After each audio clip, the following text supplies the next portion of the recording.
Be me, Anna, 29, workplace culture consultant with a polished website and confidence that had outrun my real experience. I had a master's in organizational psychology, 1 year in startup HR, and a quick pivot into consulting when culture transformation became a budget line. I was not a total fraud, but I was much better at theory than at reading rooms full of practical people. That client became Atlas Freight Solutions, a regional logistics company outside Kansas City with just under 200 employees. Most of the workforce was in warehouse, dispatch, maintenance, and delivery operations, and most of those people were men. Atlas had just been acquired by Meridian Transport Group, a parent company obsessed with compliance, risk, and reputation. Meridian wanted a culture refresh before new audits and leadership standards rolled out. Atlas leadership was not evil, just tired and nervous and trying to look proactive while corporate leaned on them. I pushed to lead it because I needed a breakout engagement with my name attached to the results. It looked smart, legal approved it, and Meridian signed. I remember thinking this was the start of my real career. HR Director Dana Collins met me in reception and introduced me to Tom Harrison, Operations Manager. She said nothing serious would stick there without Tom. Tom was 47, calm voice, sun-worn face, and the kind of stillness people get from real responsibility. He shook my hand politely and asked how much time my sessions would pull from active operations. After Dana got called away, Tom looked at my agenda and said, "People here will talk if they trust where their words are going." He said it without attitude, and I should have heard it as advice. Instead, I smiled like he had just validated my process. I told him trust building was central to my methodology and that resistance was normal. He nodded in a way that now feels like he was letting me learn the hard way. The men were skeptical but mostly polite, which I read as hidden defensiveness. I asked about communication, and they kept talking about handoff failures, staffing gaps, route changes, and broken equipment. I kept trying to move them toward emotional habits and identity patterns because I thought that was the real issue. They kept moving back to concrete problems with names, times, and consequences. It never occurred to me they might be describing the problem exactly as it was. 3 people stood out early and all of them mattered later. Tom, because everyone watched him before speaking. Rick Sullivan, 54, route operations lead, openly unimpressed with workshops but disciplined enough to never make a scene. And Ethan Park, 31, dispatch supervisor, smart and diplomatic, and good at translating floor complaints into office language. My first 2 group sessions were stiff but manageable, with short answers and a few jokes whenever a prompt sounded too abstract. I left both sessions telling myself the resistance meant I was getting close to something important. I also wrote that a breakthrough was likely in session 3. That sentence should have come with a siren. Session 3 was during a Saturday retreat at a lodge outside town, because corporate loves turning weekends into mandatory bonding. I had the main conference room after lunch for 2 hours, and I came in determined to create momentum. I also had the chairs set in a circle because I wanted visibility and vulnerability instead of rows. About 40 men filed in slowly and sat down hard, already looking done with the day. Tom sat on the left side, neutral face, notebook closed. Ethan gave me a small, polite nod that felt like support from someone already tired.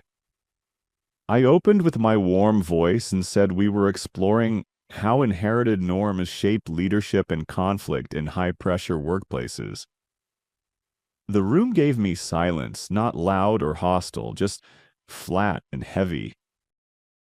I started with a round-robin prompt about messages they heard growing up about how men should act. None of it was wrong, but none of it opened the room. 40 minutes in, I felt the session slipping, and my confidence heating into impatience. I tried paired discussion and a scenario exercise, and both died within minutes. They participated just enough to avoid being called non-compliant. My internal voice switched from build trust to create movement. Mostly I told myself I could not afford a dead session on my biggest contract. Then I made the mistake that killed the engagement. I turned to Tom because he was respected, calm, and the most obvious unlock in the room. I asked him to share a time he felt pressure to act tougher than he really felt at work. He said, "Not really," in a polite, flat tone. I smiled and said there had to be something, because everyone carries those expectations. He said, "I'm good," and left it there. I should have moved on, and I knew it even then. Instead, I softened my voice and tried the therapist angle because I wanted a breakthrough more than I wanted accuracy. I asked when his father's expectations first shaped the kind of leader he became. Something changed in his face so quickly I almost missed it. He looked down and said, "My dad died when I was 18, so I'd rather not." The room went cold in a way I had never felt before.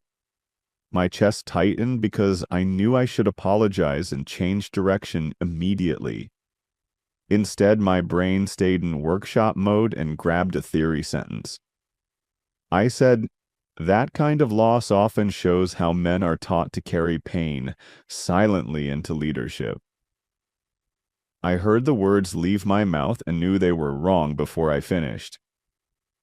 Rick stood up so fast his chair scraped hard across the floor. He did not argue or swear or even look at me.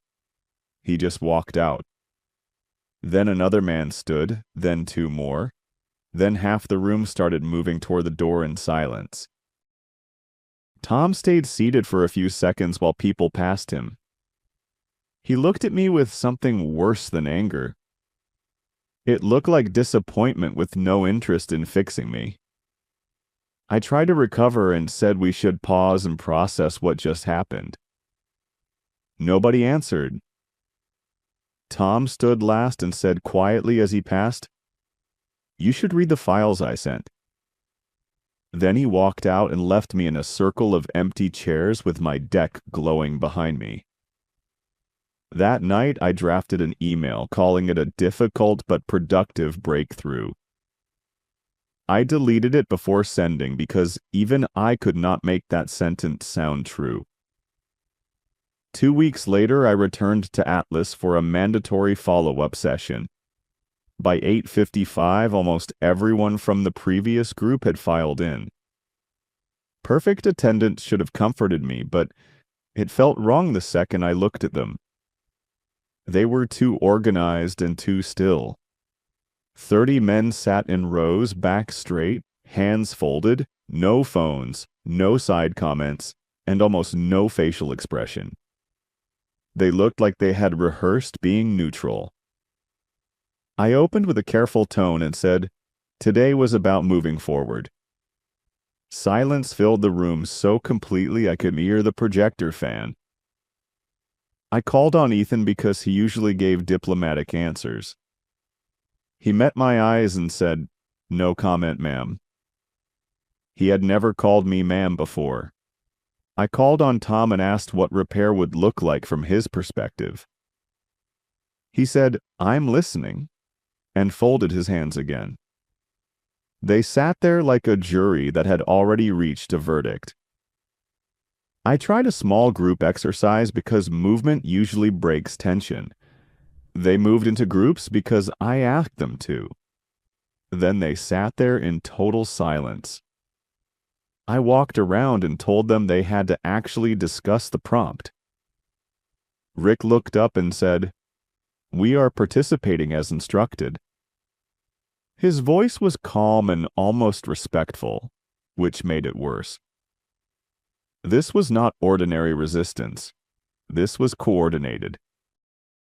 I went back to the front and said they were physically present but emotionally disengaged, and that silence can be passive aggression. A mechanic raised his hand and asked, "Are we required to speak?" I said no, but meaningful participation was the point. He nodded and said, "We are present and listening." Technically, he was right, and I hated how trapped that made me feel. We took a break after 45 minutes because I could feel panic climbing into my throat. I found Tom in the hallway and dropped the consultant voice completely. I asked what the hell this was and whether he had told everyone to shut down. He looked at me without surprise and said, "Nope." I followed him to his office and said, 30 grown men do not all go silent by accident. He told me to come in and close the door. He asked if I wanted the truth. I said yes, because by then I was angry and scared and already losing control of the session. He said after the retreat, the guys talked and decided they were done giving me personal material. I started defending myself and said I was trying to build dialogue about harmful norms. He cut me off and said, "You turned my dad into a theory because you needed your moment." I said that was unfair and that I was making a broader point. He said, "My dad died in a loading accident because someone skipped a safety check." He said it flat, like a report, and somehow that made it hit harder. He said it was not a metaphor and not a doorway into my framework. Then he asked if I had actually read the background files he sent before the retreat. I lied for half a second, then realized he already knew. He said his father's death was in the second paragraph. My stomach dropped so hard I felt dizzy. I had skimmed the files, told myself I would review them later, and never did. I tried to say I had acknowledged the difficult moment and was trying to repair the process. He said, "You did not apologize." I said I was sorry, finally, because I could feel the room outside waiting and the contract collapsing. He looked tired, not satisfied. He said the problem was bigger than one sentence. He said I kept asking for vulnerability while proving I was not safe with it. He said every answer became evidence for a conclusion I already wanted. I told him what they were doing now was sabotage. He said they were sitting quietly, listening, and following instructions. Then he said, "We're not trying to punish you, Rachel. We're protecting ourselves." I had no response because anything I said sounded like more theory. I walked back to the room feeling smaller than I had in years. They were already seated when I came back. Same rows, same stillness, same blank professional faces. I tried to finish the session anyway because stopping would have felt like admitting I had no control left. Nothing changed. Rick finally asked whether my final recommendations would include staffing and handoff issues or only communication themes. It was a reasonable question, and somehow that made it feel crueler. I answered too sharply and started talking about emotional climate as a route driver. He nodded, wrote something down, and went silent again. Attendance stayed high, behavior stayed formal, and participation stayed close to zero. Nobody cursed at me, nobody mocked me, and nobody gave me a complaint I could escalate. They turned me into background noise while staying inside every rule. I started reacting exactly how you should not react when you are losing authority. The calmer they got, the more aggressive I sounded. Dana asked if I wanted to adjust the format and focus more on operational communication. I heard criticism and told her the pushback proved the work was necessary. She looked at me and said, "Maybe, but they don't look pushed back, Rachel." That sentence bothered me all night because she was right. They did not look resistant anymore. They looked protected. Month 2 brought a leadership workshop with supervisors and 2 Meridian managers dialing in on video. I tried to force a reaction by calling the silence a control tactic and pushing for a confrontation. I had 12 supervisors in the room, including Tom, Rick, and Ethan, plus 2 Meridian managers on video. Tom looked at me with a flat expression. Rick wrote notes. Ethan stared at his folder. Nothing changed. Then I made my final professional mistake. I said if they wanted to keep hiding behind procedure, I could document that leadership was refusing culture remediation. One Meridian manager on video asked me to clarify what specific behaviors I meant. Rick raised his hand and asked if he could respond. I said yes, already hearing my own voice tighten. He asked if anyone had missed required sessions, disrupted training, or used inappropriate language. I said no to all 3. He asked if anyone had refused a direct instruction. I hesitated because they had completed every exercise physically, even while saying almost nothing. Rick asked if my concern was that employees were listening without sharing personal information. The room went very quiet, including the people on video. I felt the meeting tilt away from me. Tom spoke then, calm and even. He said, "For the record, people stopped sharing after personal information was used publicly without consent." The Meridian manager asked if a complaint had been filed. Dana answered that no formal complaint had been submitted and added, "We tried to move forward informally." That line landed like a door closing. My examples got worse, my tone got tighter, and my points got more abstract. At one point I said, "This is exactly the problem with legacy masculine cultures." Nobody argued. They just watched me sink. The meeting ended on schedule with bland thanks and professional smiles. The call from Meridian came the next afternoon. Professional tone, mutual respect, revised strategy, different direction, payment through the end of the month. They were ending the engagement early and bringing in a firm with transportation and industrial operations experience. I said I understood because what else can you say when you are fired politely? That night I reread the intake summaries I had skimmed before the retreat. Tom's file was there, second paragraph, plain as day. Father died in workplace loading accident when Tom was 18. I stared at that line for a long time and felt sick all over again. For weeks after that, I replayed the contract in 2 different stories and switched between them depending on the day. In one version, they sabotaged me because they could not handle being challenged. In the other version, they protected themselves because I had proved I was not safe. I met my friend Claire for coffee and gave her the first version. She listened, then asked if I had apologized clearly after the retreat. I said I had acknowledged impact and tried to repair the process. She asked if I had actually said, "I'm sorry," before they shut down. I looked at my cup and said, "Not really." Then she asked, "If someone used your worst memory to make a point in front of coworkers, would you trust them again?"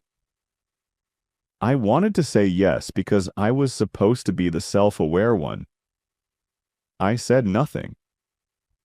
3 months later, I took a contract role through a recruiter at another company in the same industry family. It was less glamorous than consulting, but it was stable and I needed stable. During my first week, they scheduled a regional leadership welcome meeting for project leads. I came in early, opened my notebook, and practiced my introduction in my head. The room filled slowly with managers from different sites. Then the regional operations director walked in with 2 corporate leads. Ethan Park. Same careful posture, same calm face, better suit, and a new badge with director under his name. For a second I thought I was mistaken, but he looked straight at me and recognized me immediately. My stomach dropped so hard I almost stood up on reflex.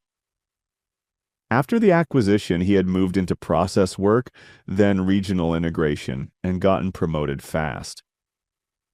The meeting started and he ran it well, with a clear agenda and no extra theater. He did not mention Atlas and he did not avoid me. After the meeting, people drifted out and I stayed behind pretending to organize my notes. Ethan came over and said, "Rachel, good to see you again." My face got hot and I braced for a polite execution. Instead, he asked how I was settling in and whether I had what I needed. There was a pause and I decided I was done hiding behind polished language. I said, "I handled Atlas badly." He watched me for a second, not rescuing me and not punishing me either. I said I should have apologized sooner and I should have read the files. He nodded once and said, "That would have helped." Then he said the line that finally finished the story for me. "We weren't trying to humiliate you back then. We were making sure you couldn't use us again." He said it without heat, like a fact from an incident review. I asked if Tom was still at Atlas. Ethan said yes, still running operations, still coaching youth baseball, and still allergic to workshops. He said Tom was the one who told everyone not to file formal complaints. I asked why. Ethan said Tom thought a formal complaint would turn into a bigger fight and more story for everyone else. He said the quiet plan was not revenge. It was a boundary. That word hit me harder than anything else because I used it constantly in my own work. I had spent years teaching boundaries and somehow never recognized one when it was set against me. Before he left, he gave me something that felt more generous than I deserved. He said, "You're good in the room when you listen first." Then he walked out and left me standing there with my notebook open and nothing written on the page. For months, I had told myself the Atlas story in versions where I was the brave person facing irrational resistance.